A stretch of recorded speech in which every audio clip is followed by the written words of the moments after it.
about this from her book, but you want to talk about his three wives? And he was married to Marianne Niles, of course, at first. Who I knew, and Kenny, I'm sure we all knew, she was a spitfire. She was just dynamite. I did ballroom with her, and she was so funny. I wanted to walk around behind her with the tape recorder because everything she said was hysterical. She's funny. She had a wonderful sense of humor.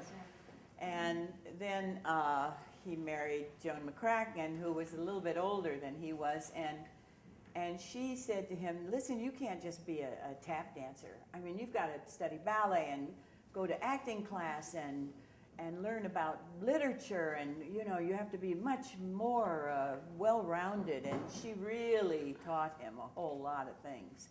And then, of course, Gwen taught him all about Jack Cole. Mm-hmm. And he used all this information from all these different places and put his own stamp on it. But he learned a lot from the women that he was with.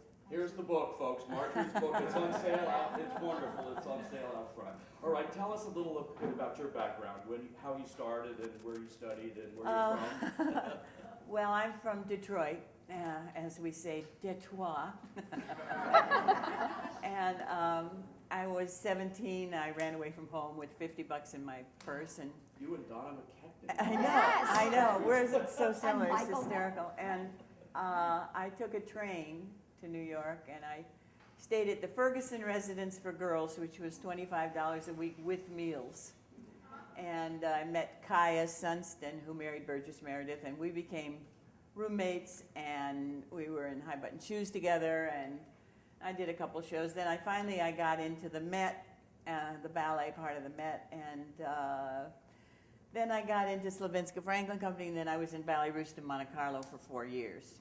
And when I came out of that, then I went into Redhead. Whoa, another switch. And by the way, the thing that turned me on to show business was a road company of Song of Norway in Cincinnati, Ohio. Yeah. Wow.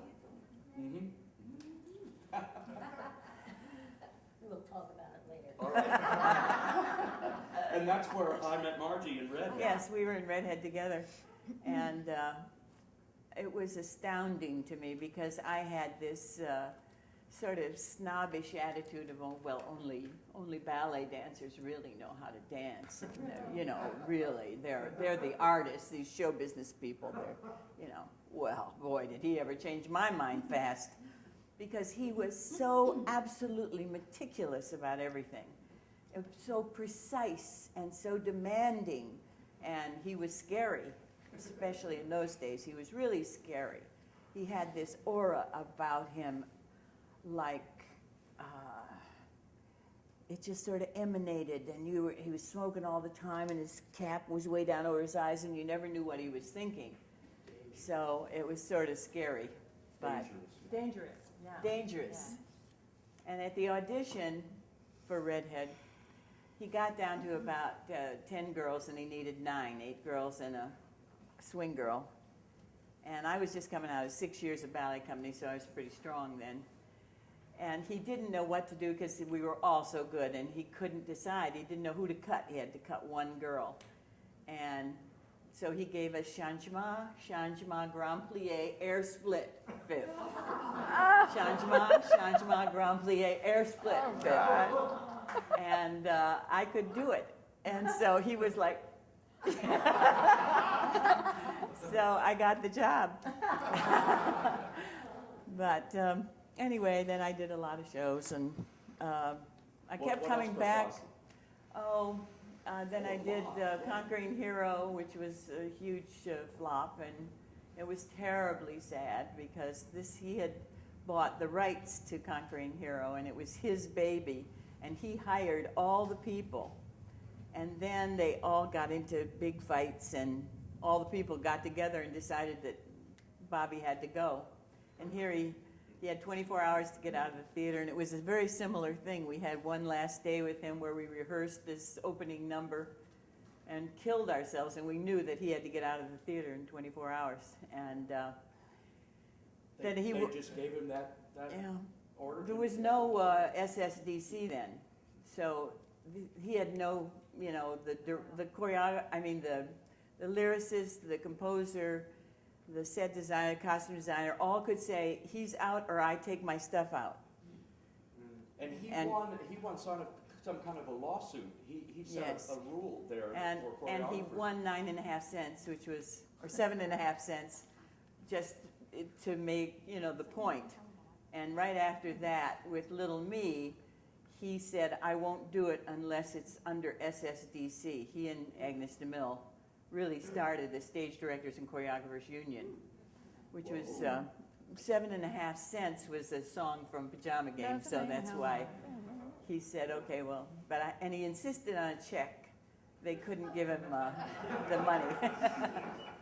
Do you remember the difference between Fosse, between New Girl in Town and Redhead was astounding to me. Not that he wasn't wonderful in Redhead, but he was so much fun early on that he sort of lost as he got. But Redhead was important to him because it was his first show as a director. And I remember one day in Philadelphia, everyone else had a day off, and the dancers were called into the Lulu Temple, which was down the street from the theater, to rehearse the dances. Now, all we did was rehearse the dances, but when there was nothing else to rehearse, he'd call us dancers in. And the floor was so slippery, it was like an ice rink. And Kevin Carlisle actually lost it and got mad and said, what do you want from us? And I think some of us went to Jimmy Carr, one of the producers, and said, please, we're so tired. Can't you let him leave us alone a little while? But Well, it was his perfection. And at the same time, you loved him. So Yeah, he had all the dancers come in a couple of weeks ahead of time to get the dancing out of the way before he started directing. And the last day, I don't know if you remember this, but he said to the dancers, well, tomorrow all these actors are coming in. And he said, he loved his day. they're all going to ask me, what's my motivation, And so he said, the first actor that does that, I want all you dancers to stand up together and say, because Bobby says so. And of course it happened. And Leonard, whatever his name was, that did the funny part, And after that, nobody ever asked, what's my motivation again? By the way,